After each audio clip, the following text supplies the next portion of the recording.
Hear about Islam? Did you have any prejudices?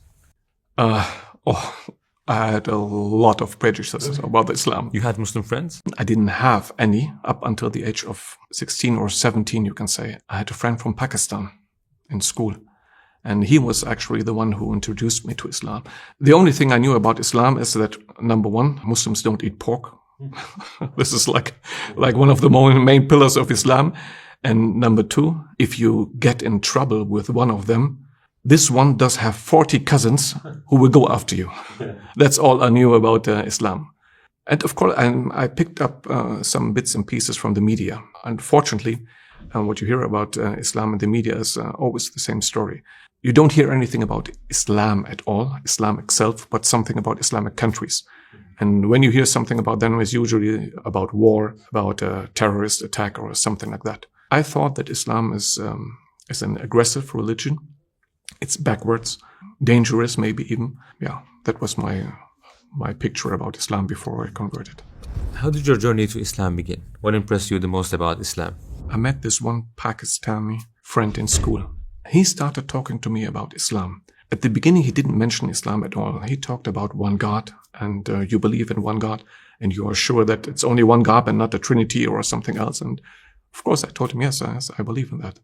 And then he told me, what do you think about Islam? That was the question he asked. I said, why Islam? And when he started talking about Islam, I recognized very soon that this is exactly what I believed. He told me about one God, and he described to me this one God, that he's almighty, all-powerful. When he spoke about Islam, I said, wow, this is very much exactly what I believe. But then there was this one problem. It was Islam, this aggressive and dangerous religion. This cannot be the truth. And even, it's like I said to myself, please God, please, don't let this be the truth. Anything but not Islam. Please select something else but not Islam. Why this has to be the truth? Yeah. Because I said, no, how can I follow this religion? I knew about the picture of Islam in the West. And I said to myself, if I go to my parents, my friends, if I tell anyone I'm Muslim, impossible. So that's why I was convinced of Islam easily. But I hesitated because of the bad image of Islam. Partially because of the media, and partially because of the behavior of the Muslims, I have to say. So did you also find answers to your questions about the afterlife? I asked my friend about life after death, because as I said, a religion must have a clear answer. And he said, yes, we do have an answer for that. I can give you a complete story about what happens from the moment you go to the grave up until paradise and hell. I said, oh my God, let me read it.